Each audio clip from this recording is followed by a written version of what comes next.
Takeaway Chinese, where you can take some Chinese away and experience progress day by day. Takeaway Chinese, we will promise you a difference.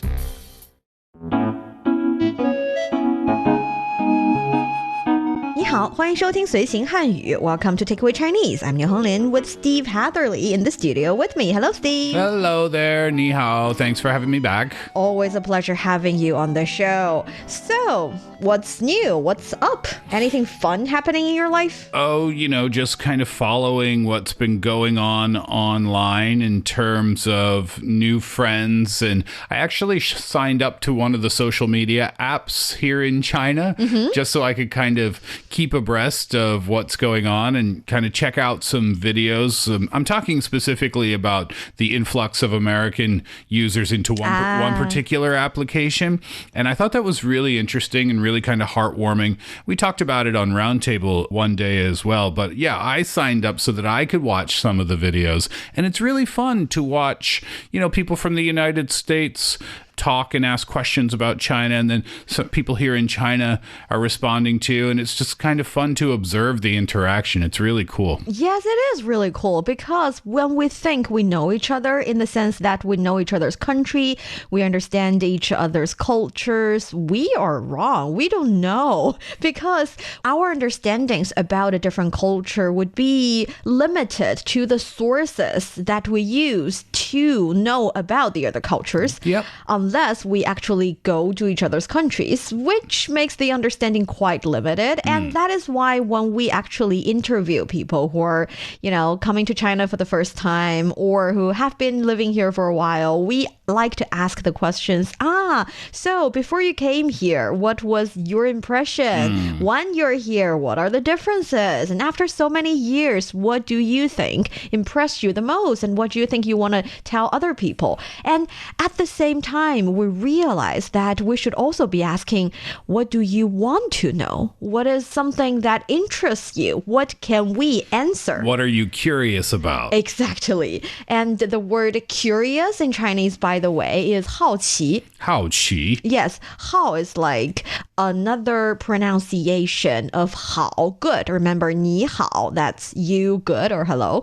So the same character, 好, carries another pronunciation, 好. This is actually a phenomenon in the Chinese language. That is, we know a lot of different characters share the same pronunciations. Same pronunciations, similar, same or different tones, but same pronunciations. And another phenomenon is for the exact same character, it might have more than one pronunciation. Sometimes it's different pronunciations, sometimes it's similar pronunciations but different tones. But usually when they are pronounced differently, they carry different meanings. So here, 好, it's good. We know 好 means good. And when you pronounce that character to 好, it carries the meaning or the nature of the character transits to a verb. Means like something. To like something. To like something. Oh, it changes from good to like something. Yes. And you cannot really use it to, for example, 爱好 would be love and like, to like something. And here, because it carries the meaning of to like something, so 爱好 actually means hobby. Yes. And yeah, I see the logic there. Even though that's the same character, right? Okay, so then what's the clue to know what you are reading then? That is actually a very good question, but I can only answer you with the answer I've been using for quite many times. That is, you have to read the context. And also you have to know, because we're only talking about a character, but actually the smallest unit in the language is a word. So the thing is, we talk about 好奇, for example, 好奇, 奇 is 奇怪, making you feel, it's strange. So if I am constantly showing, this makes me feel it's strange. I want to know more. Then I'm a curious person. So 好奇, curious. And when it comes to 爱好, for example, a hobby, if you see 爱好, you know this is a word and it means hobby. And also another example here would be, for instance, in very colloquial Chinese, maybe you can only see this phenomenon in the northern part of the country. You can see 我没事儿好来一口. It means 我没事儿 when I'm free, when I don't have any other things to do, I like to have a glass of drink. 好来一口 means have a glass of drink. Oh, okay. So it's used in a very colloquial way. And it's not that common, especially among the younger generation. Yet, that meaning definitely is there. Okay. So the qi part of hao qi, can you explain that again? So that means to... Feel strange. Strange. And the how... Or to take an interest. Oh, to take an interest. Yeah. Okay, right. So to take an interest in something that you like. No, like to take an interest. Always take an interest. But again, I'm only explaining it because characters have their meaning or sometimes even just tendency. Maybe a better way or a more sustainable way of remembering Chinese words is to just remember them as words. So if you try to break down each and every character and the relationship between each characters, you would be ended up remembering too much things. Yeah, it's right. actually easier to just remember the word. I understand your point. Yeah, it's just you get to a point in learning a language where it's time to stop asking questions, if that makes sense. Yes, ask questions up to a certain point. After a certain point, you'll just confuse yourself a little bit. Exactly. Yeah, no, I totally understand. Hao qi equals curious. Yes, so that's curious. And ai hao is hobby. Hobby, yes. So now, for today's episode, actually, we are trying to answer some questions mostly raised by foreigners about China and see what are they being super curious about. Fun. For those of you who are listening to Takeaway Chinese, if you're interested in the Chinese culture and you want to get a grip on the Chinese language, then this is the show for you. Stick with us for 30 minutes and you soon see the rewards. And for more fun Chinese learning, follow our Facebook page, Learn Chinese, to watch many fun videos and live streams. But now, let's provide you with some free Chinese for takeaway. So, asking questions about China, or let's say, what is your biggest curiosity about China? My biggest curiosity, well, now that I'm here, I don't have that many curiosities anymore, but I'm learning so many things that I didn't know and didn't even think about. I didn't know that there was a minor difference culturally between the northern part of the country and the southern part of the country when it comes to foods and when it comes to perhaps fashion style. And I didn't even think about that because it didn't occur to me that there's different temperatures, right? It's warmer in the south than it is in the north. And I didn't even think about that before. And of course, you're going to get different temperatures. You're going to get different characters even. I'm guessing in the South, people are a little bit more relaxed or slower moving, maybe, or, the culture is because the weather's warmer. It might be a little bit more chill in the South. I don't know. I haven't discovered that yet, but I'm making assumptions now based upon the things that I have learned. Assumptions are sometimes true, but often not. So I guess I'll learn when I get a chance to visit the South. That's actually a very, very important and interesting topic because even people here living in China, we talk about the differences. We say 南北方差异. 南北方差异. Yes, 南 is south or the southern. 北 is north. And 方 is actually 方向, direction. So different parts. And 差异 means differences. Okay. So we talk about it. For you, it's in the sense of characters or personality or fashion style or temperature or like or dislike. But what do Chinese people talk about? The most important discrepancies when it comes to the northern part and the southern part would be preferences in food. whether or not it's salty or sweet, which one is better. For example, the tofu, the jelly-like tofu, whether or not you should have it in a sweet way or in a savory way. We talk about it all the time. I can imagine that's a huge debate. It's a huge debate. It's a funny one too. Right. Yes. So 南北方差异. But see, that's the question that you will start to have when you're actually here. Yeah. When you see the people. And there are other things too, right? Like if you look at China on the world map, you can see that it's big, but it doesn't necessarily mean anything to you until you get here and you realize that, you know, you can take a flight for a good few hours and still be in the country. But that makes sense to me because, you know, if you fly from Vancouver to Nova Scotia, it'll take 7 hours. So I get it. It's just that it didn't really register with me how big it is here. And then other things like Beijing, I knew nothing about Beijing.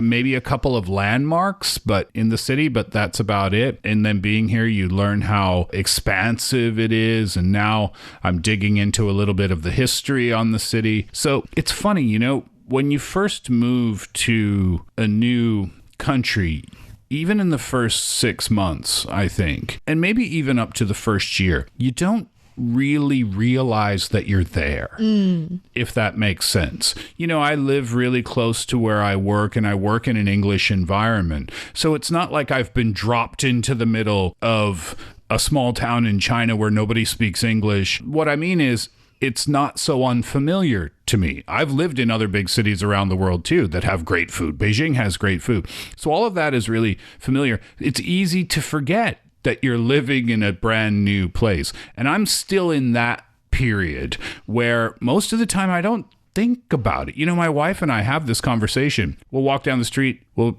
ask, do you know that we're walking down the street in Beijing right now? Like we live in China now. We have that conversation all the time. And we both answer the same way. We both say, not really. It hasn't really hit home just yet. If that makes sense, it might not. It makes a lot of sense. And I think that is why mentality between those who are actually in China and learning about China and those who are curious about the country but have never visited would be very, very different. For example, if we take a look at some of the questions asked to us from foreign people or people from the United States, for example, who have never been to China, they ask the kind of question that I would even say is easy for you to answer, even though you've only been here for half a year. Oh, okay. For instance, one of the questions is, hello, friends in China, is it true that your country is cashless? Yes. See, an instant answer. Yes, and it's something that I didn't know. But here's the truth. You can, of course, use cash. You can use it. It's currency. It's a currency. It's currency. Legal. I ran into that issue, you know, when I first came here for a visit. I had cash with me to use, and I was told, yeah, well, taxi drivers, you might have a little bit of a hard time using cash, but they can't refuse it. They can't. This is what I was told. They just might not have change. What they would do in a lot of occasions, actually, I've seen videos and also comments on the internet. They would stop. They would leave you in the car. And go to a store. Go to a store. And also the car keys would still be in the car. Oh, yeah, they don't even think about you driving away. Car theft, yeah. They don't think about it. Doesn't register. Doesn't register. They just go to a store, get the cash, get the change, and give it back to you. Yeah. So that was when day one that I arrived here. But after that, I learned that everything is through your phone. Literally everything's through your phone. And I can't remember the last time I used cash for something, and I've been here for like 7 months. I can. I use cash to give my son red envelope. Oh, okay. Yeah, it's more like ceremonial. Yeah, but that's particular to this time of year. Yes. And only this time of year. When else do you use cash? Honestly, other than that, when was the last time you used cash? I literally cannot remember. Right? It's just too long. Yeah. I mean, you don't use it ever here. And again, you can go to the supermarket and give them cash. It's totally fine. You can go to a convenience store and give them cash. It's totally fine. And convenience stores and at the department store and things, they will give you change. They have it. But it's just nobody uses it. Nobody uses it. except that my mom still uses it sometimes. Does she? Yeah, so I was trying really hard to think about the last time I used cash. It was with my mom, and I don't have any cash on me, but she did.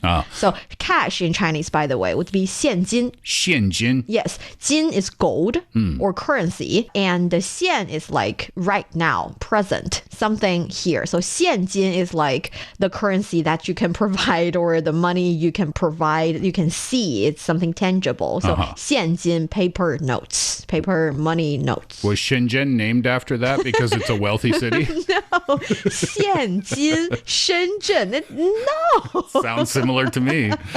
Yes, so that's 现金. Question. How about in rural communities? Would people use cash more often, or it's just everywhere now where people use their phones? I recently went to different villages and counties and townships in Xizang, and I didn't use cash. I didn't even bring cash. So I would assume in most of the places, you can definitely choose not to use cash. But again, it's legal to use cash. So if you have any, you can still use them. Yeah. I guess my advice would be if you're coming to China for the first time, set up your accounts that you need to so that you can use it through your phone, but also bring a little cash with you as well. You might not use it, but just in case something goes wrong with... You know what's the downside of using electric payment or mobile payment? What? For example, previously, when I eat in a restaurant or go grocery shopping, one thing, if I spend or if what I bought cost around 17 yuan or 17.3 yuan or 0.8 yuan, they would always say, 17.8, but give me 17. Or sometimes 16.1, but give me 15. Okay. But now, because there's no problem. It takes the exact amount. I feel like I'm spending a little more. Yeah. But it's only fair. It's only fair. Yeah, right. Yes. And by the way, that action is called 抹零. I'm teaching you something that is no longer exists. That is to wipe away the 零头. So the point, the numbers after the point, after the dot. The decimal part. Yeah, yes, okay. Yes, so the idea is 抹, wipe away, 零头, the number after the dot, the decimal part. I won't put that in my notes for today. No. And another question, for example, is it safe to travel to China? Oh, 100%. Yeah, 1,000%, as a matter of fact. One of the first signs that I saw when I arrived here, my wife and I, we went to Xi'an to see the Terracotta Warriors. And inside the park and outside the building one of the buildings that holds the Terracotta Warriors, there's a sign that says, "Don't fight unless you don't mind going to the hospital or jail." Depends on if you're winning or losing, right? The way it was phrased was perfect. Don't fight unless you don't mind going to jail or the hospital. I haven't seen... I said I've been here for 8 months now. I haven't seen any altercation on the streets. I haven't seen an argument on the street. Well, that's not true. Yesterday, I saw a boyfriend and girlfriend. Aww. Yeah, she was not happy, and he was silent. He was just standing there on the sidewalk. I was like, uh-oh, what did you do? But I haven't seen anything at all. And here's the most important point. I have been out late at night here on a couple of occasions, and I don't feel the need to look over my shoulder to make sure nobody's, do you know what I mean? Following you, yeah, even or... in Canada, in Halifax, where I'm from, if you're walking at night by yourself, you're going to look around and make sure. And I'm sure being vigilant in Beijing is still a good idea, but I've never felt that. And if my wife were to be out, going for a walk late at night, I wouldn't worry one bit. Yes, and that is why many netizens here in China, when they see the question like this, they reply. For example, I often walk my dog alone at 2 a.m. And we've talked about it on Roundtable that a lot of parks now provide a 24-hour service, just because some people like to, go have a little bit of me time during the middle of the night. Yeah. Graveyard walk, maybe. And there's a lot of 24-hour gyms where you can go whenever you want, and that's just another sign. I don't know, but I think that type of thing here is taken very seriously. So it is a very safe place to be. Yes. But we do have some different answers. People say it's unsafe. You lose yourself in the midnight street food markets. You ended up eating too much. Not safe. That's a different type of dangerous, isn't it? Yeah. And the key word here is 安全. 安全. 安全 means safe. 安全. 安全. And you can use it in different occasions. For example, we have 安全意识, the awareness of keeping yourself safe. So 安全 means safe, and 意识 is awareness. But when you put them together, it's not simply safe awareness. It's more like the awareness to keep yourself safe. Oh, okay. So it's that kind of relationship between these two words when you put them together. If 安全 is safe, would 不安全 mean dangerous? Yes. You can also say 危险, of course, but 不安全 means dangerous. And the reason I'm bringing about 安全意识 is because actually people's awareness of keeping ourselves safe, keeping even strangers on the street safe, is also gaining. Recently, I've encountered a video showcasing a woman saying that one day on the street, I saw a young lady who looks very drunk and a male is helping her walk. And I stood there for around 5 seconds and I decided that even I'm a little bit scared of that male. I don't know what is I still went up and asked the man whether or not do you really know this woman that you're helping? Where are you taking her? And the man all of a sudden smiled and showed me a picture of both of them saying, she's my wife. But thank you very much for coming up and talking to me. And it's basically like you're taking care of a stranger. You're making sure she's not being taken away. It's a nice thing. It's a nice thing. And people are saying more and more people are doing this because they're confident that if anything really is happening, if this man is taking a strange woman to some places, of course, then people on the street would be helping the girl who is asking the question. She's not afraid of the situation. That is why she's confident enough to go up and help. And that is what I call 安全意识. It's not only the awareness of keeping yourself safe, but to help others in need as well. Question. Can dangerous be used in English? We can use dangerous about other things, like you said, like the food market. You're going to eat too much. If somebody brings a chocolate cake into the office, can I look at that and say, oh no, 不安全? Actually, I think people will understand. But it's not typically used that way? It's not typically used that way because instead of saying it's not safe, people would usually describe it as a kind of guilty behavior. So it's more like saying I'm going to be guilty if I consume it. So we don't say 不安全. We sometimes would say 罪恶. It actually means guilty.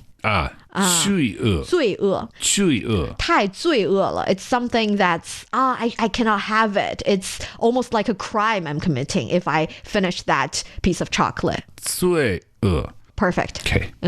So that's the thing. I understand your feeling about it, but instead of saying it's dangerous, we're saying it's a crime. I see. Yes.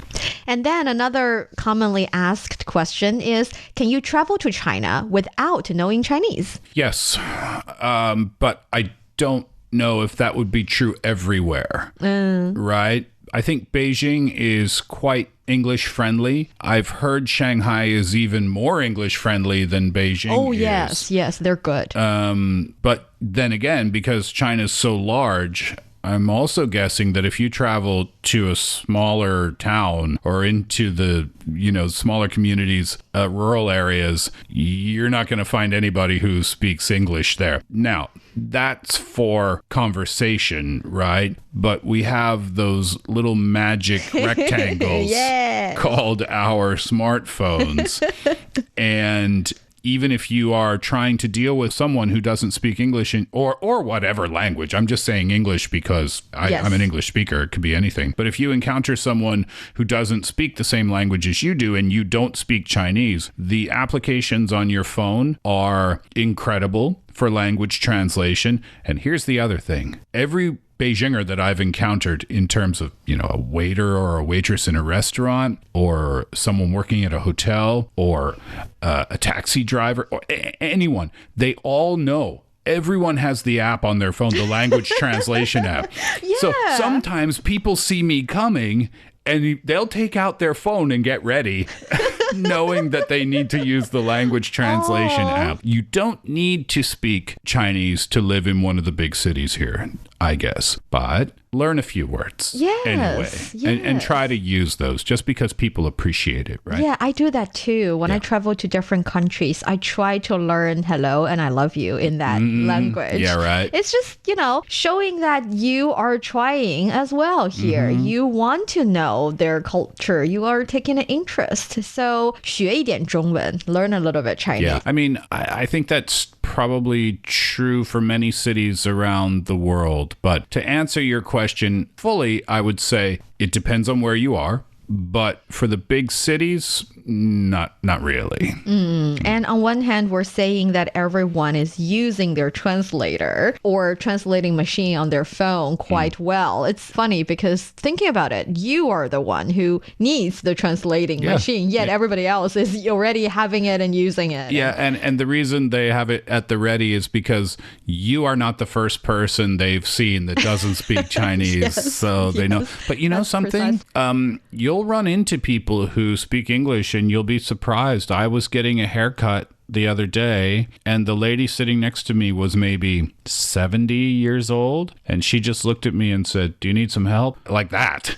And I said, "Oh, no, I'm good. I'm just going to show him a picture." And she said, "Okay, if you need my help, just ask me." Yes, that's on the other hand, more and more people started to, or more and more people have the ability of communicating with you quite fluently and quite smoothly, especially the younger generation. A lot of young kids are really good at English. Yeah, and then there's other things too, right? Like, I haven't found a lot of examples of English words in Chinese, and even if they are in Chinese, they sound like English, but it's still going to sound a little bit different. But then there's little examples like this, like I learned from you here on Takeaway Chinese. You can say bathroom, but you can also say WC. Yes. Right? And you say to anyone in public or at a restaurant or something, WC, just say that, WC, and they know. And they'll just point you in the right direction. Yeah. The only danger you might encounter would be some kids, I don't think even middle school kids, primary school kids would drag you and would not let you go because they want to practice their English. That has not happened to me just yet. Might happen. Well, it'll take you 5 minutes. So yes. Yeah, that's cute though. Yeah. So you're listening to Takeaway Chinese. I'm Niu Honglin with Steve Hatherley here, where we realized that one episode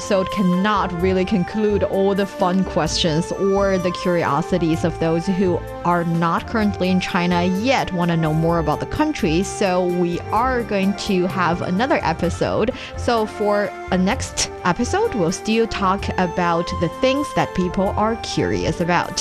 For more episodes of the show, you can visit our websites at radio.cgtn.com and go to the column podcast. You can also listen to the show and read the script there. Find us wherever you listen to your favorite podcast. Just search for Takeaway Chinese. Don't forget to leave your questions, comments, and a 5-star rating. 感谢收听，我们下次再见。谢谢 ，Thank you。